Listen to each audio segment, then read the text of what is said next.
Now, this one is primarily for my female subscribers. And I'm not entirely sure how many female subscribers I have. I'm guessing maybe about 10 total. And I'm guessing maybe of that 10, perhaps, I don't know, 5 may watch my videos on a regular basis. But this is primarily for women. And I imagine that the men can get something out of it too if they care to. And it is about what love is.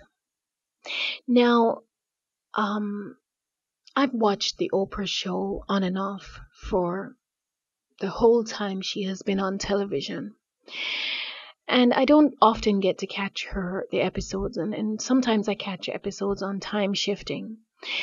But there was once a guest on her show called Gavin DeBecker, and Gavin DeBecker is a security expert, and he talks and educates on safety, personal safety, safety particularly for women.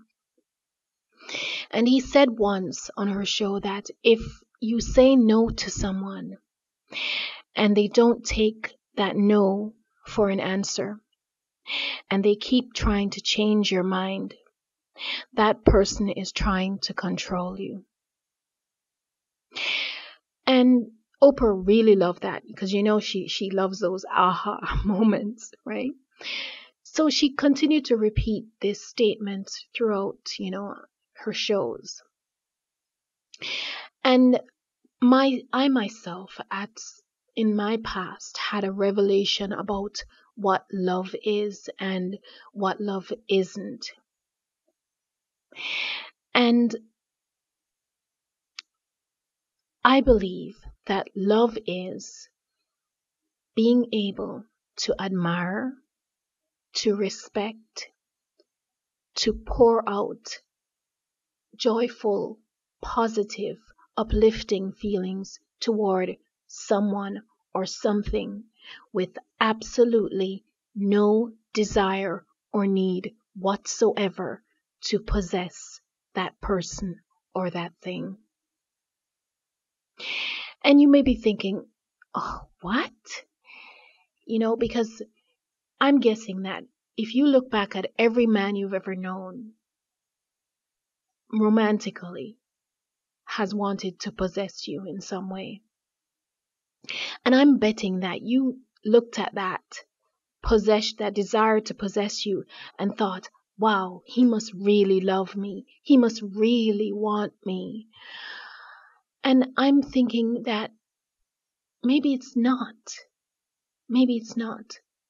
Because here's what happens when there is that strong desire to possess. What happens if it doesn't work out, if you want to walk away from the relationship? What happens then? That desire to possess turns into rage. It turns into anger. It turns into bitterness. It turns into acrimony. And that often leads to other darker things. But if there is no desire to possess, there is only a desire to love and to support and to admire, then if things don't work out, then that feeling continues. It continues, and there is nothing but peace and a continuation of love and respect. The love never ends. Now, I'm not talking about a man who refuses to get married, who just sort of lays on the couch and wants to just hang out and not want to make a commitment or to be loyal and I'm not advocating indifference here.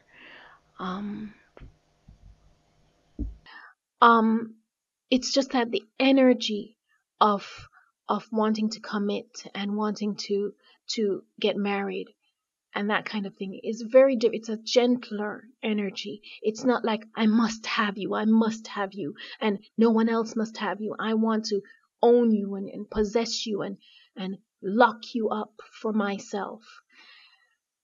It has to be a gentler energy, a softer feeling to it.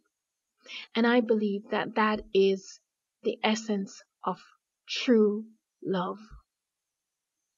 So, I mean, I think that essentially eliminates 99% of the men that you've known romantically. So perhaps most women have been going around with an absence or a love deficit in their lives because they have been exposed to the possessive type quote love, which I'm saying isn't love at all, and have not had the other type of love where there's no desire to possess. And that's why women often say that sometimes their best friend becomes their lover and their husband later on, because their relationship begins out with no desire to possess. It's a friendship. It's a supportive friendship.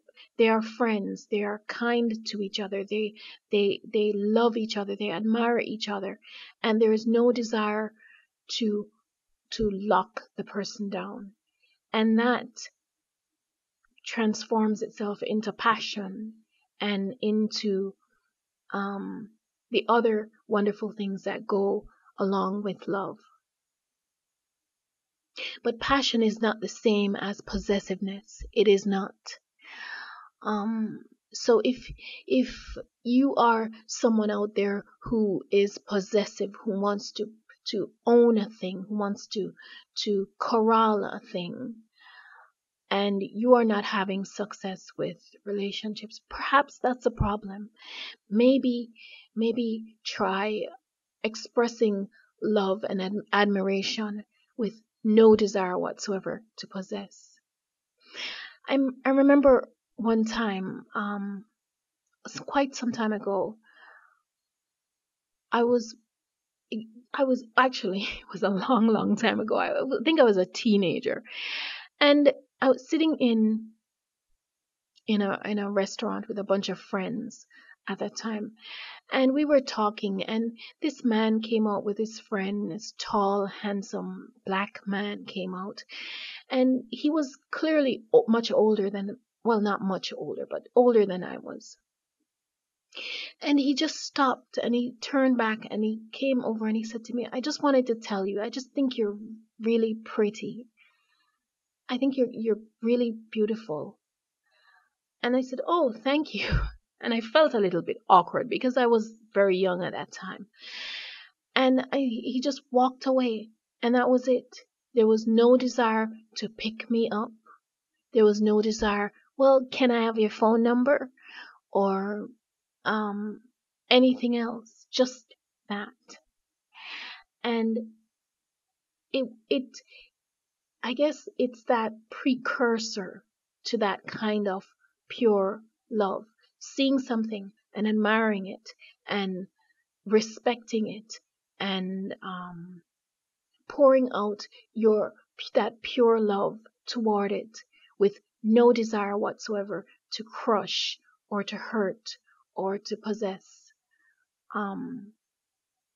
And I think that is the key. It is the key to all success in this world, not just romantic matters. I think it would be revolutionary if we tried expressing that pure love without the desire to possess toward things that we admire, and just love them. Just love them. How about loving a cookie? Just standing there and basking in the aroma of a delicious cookie baking, and not having any desire whatsoever to eat the cookie. How about enjoying a sunset with no desire to take a picture of it and keep it in your pocket?